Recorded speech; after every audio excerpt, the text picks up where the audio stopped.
உங்களோட உடல் உபாதிகளை முதல்ல சரியாக பார்த்துக்கோங்க. ஹெல்த்து பார்த்துக்கோங்க. சின்ன தலைவலின்னா கூட அது பெருசாக நமக்கு நம்ம கிரியேட் பண்ணுற அளவுக்கு கொஞ்சம் தொந்தரவுகளை கொடுக்கும்.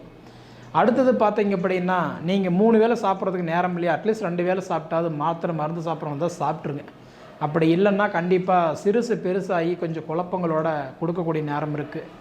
இப்படி இருக்கக்கூடிய காலகட்டத்தில் பார்த்திங்கன்னா, உங்களுக்கு ராகு பகவான் உங்களுக்கு ரோகஸ்தானத்தில் ராகுவாக வர்றதுனால கண்டிப்பாக இது ஒரு அலைச்சலுக்கு உண்டான ஒரு நேரம் தான் நான் சொல்லுவேன்.